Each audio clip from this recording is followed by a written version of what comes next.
नेहा सिंह राठौर की इतनी घनघोर बेइज्जती, वह भी उस पार्टी के विधायक प्रत्याशी केसरीलाल यादव ने की जिस पार्टी के तलवे चाटकर नेहा सिंह राठौर का घर चलता है।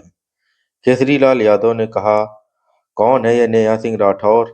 होगा कोई आदमी यूट्यूबर। नेहा सिंह राठौर को केसरीलाल ने आदमी बना दिया। नेहा सिंह राठौर को नहीं जानते?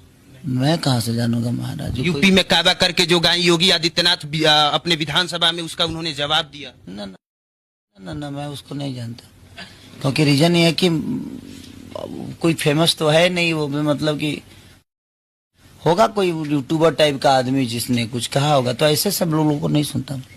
देशनाम आदित्य नायर। महज 7 साल की उम्र की इस बच्ची ने लिम्बो स्केटिंग में 20 कारों के नीचे से निकलकर, वो भी मात्र 11.74 सेकंड में, अपना नाम गिनीज वर्ल्ड रिकॉर्ड में दर्ज कराकर भारत का नाम ऊंचा किया है। दोस्तों, इस बच्ची के लिए एक सल्यूट तो बनता ही है।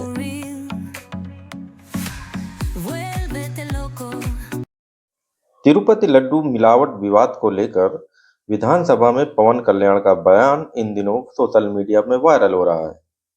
पवन कल्याण ने कहा, तिरुपति लड्डू में मिलावट की गई, हिंदुओं की आस्था के साथ खिलवाड़ किया गया।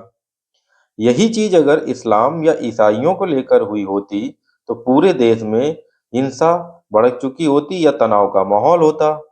हिंदुओं में एकता की कमी का मुख्य कारण इनका जातियों में विभाजन है। पवन कल्याण की इस बात को लेकर तो मैं भी सहमत हूं कि हम हिंदुओं में यूनिटी की कमी का मेन कारण हमारा कास्ट सिस्टम ही है। इस पर एक यूजर ने लिखा, बिल्कुल सही कहा पवन कल्याण जी ने, जातियों का विभाजन ही हिंदू समाज की एकता में बाधक है। उपाय एकदम सरल है, जाति आधारित आरक्षण व्यवस्था को समाप्त होना चाहिए।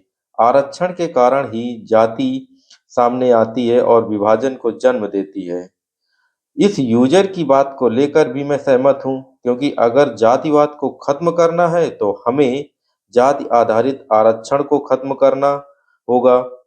इसको इकोनॉमिक बेस पर ही देना चाहिए, जिससे हर वर्ग आरक्षण का सही लाभ उठा पाएगा। ఇదే వేరే ఇస్లాంకి జరిగిన, క్రిస్టియానిటీకి జరిగిన, జీసస్ క్రైస్ట్కి జరిగిన, మహమ్మద్ ప్రవక్తకి జరిగిన, అల్లాకి జరిగిన ఇలా ఉండేది కాదు అధ్యక్ష. వాళ్ళు ఆ రోజు మన కౌన్సిల్లో కూడా అలా పటాలు తీసుకొచ్చేవాళ్ళు, వేరే ఏ దేవత అయితే. బికాజ్ ఇది హిందువులు కాబట్టి, వీళ్ళ కులాలతో ముక్కలు ముక్కలుగా అయిపోయి ఉంటారు కాబట్టి, హిందువులు తమ మతాలను ఎడాపెడా వీళ్ళు జోకులు వేసుకోగలరు కాబట్టి దీనికి సీరియస్నెస్ లేదు అధ్యక్ష. Before blaming anybody else, every Hindu has to take a responsibility for this. Every Hindu. ఎందుకంటే మన हामिद अंसारी इन दिनों चर्चा का विषय बने हुए हैं। अपने इंटरव्यू में यह कुछ ना कुछ ऐसी बात कह ही देते हैं। हाल ही में एक इंटरव्यू के दौरान हामिद अंसारी ने कहा कि पाकिस्तान से बात करनी चाहिए, तोप से मुद्दे हल नहीं होते हैं। इस पर एक यूजर ने लिखा, पाकिस्तान के हाथों में कटोरा देकर मियां की आंखों में आंसू छलक आए हैं। मोदी जी ने पाकिस्तान में बैठे तोते की गर्दन थोड़ी क्या मरोड़ी? हिंदुस्तान में कई पाकिस्तान परस्त लोगों के प्राण निकलने लगे। लेकिन समस्या इस बात की आती है कि हामिद अंसारी जी, हम पाकिस्तान से बात किस मुद्दे पर करें? इन्होंने जिक्र किया कि हमारी सरकार ने ही शिमला एग्रीमेंट और इंडस वाटर ट्रीटी जैसे मुद्दे बातचीत से ही हल हुए। लेकिन एक सवाल ये भी खड़ा होता है कि जब आप बात कर ही चुके हैं तो आपके फिर शांति हो जानी चाहिए थी। फिर 26/11 हमले क्यों होते हैं आपकी सरकार के समय में? फिर आपने उसका क्या जवाब दिया? फिर आपने बात की, फिर हमले हुए। तो जब आतंकवाद ही इनका एक मेन जरिया है, ये सुधरने का नाम ही नहीं ले रहे, तो इससे अच्छा है कि हमें इनसे बात ही नहीं करना चाहिए, ट्रेड ही नहीं करना चाहिए। अच्छा, जब से इनके साथ ट्रेड सस्पेंड हुआ है तब से इनकी हालत और ज्यादा बुरी हुई है।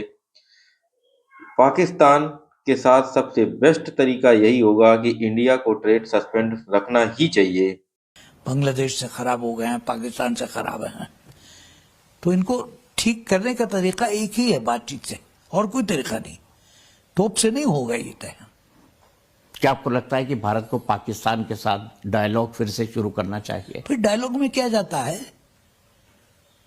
चाहे मैं आपको पसंद करूं या ना पसंद करूं, आपके साथ बातचीत करने में मेरा क्या नुकसान होता है? लेकिन वो कहते हैं ना, बोली और गोली साथ साथ नहीं चल सकते। पिछले 4-5 दिनों में किसी अखबार में एक तस्वीर थी दिल्ली एयरपोर्ट की। उस जमाने के प्रधानमंत्री नेहरू जी, उस जमाने के जो पाकिस्तानी हाई कमिश्नर थे, उनसे बात कर रहे थे। तो भाई इसका मतलब ये कि बातचीत तो हमेशा रही है। हमने बड़े बड़े एग्रीमेंट्स किए हैं। शिमला एग्रीमेंट हुआ, उससे पहले इंडस वाटर ट्रीटी, बातचीत ही से होती है बात। तो ये कहना कि बातचीत नहीं होगी, बचपन की बात है। पड़ोसी है तो बातचीत होगी।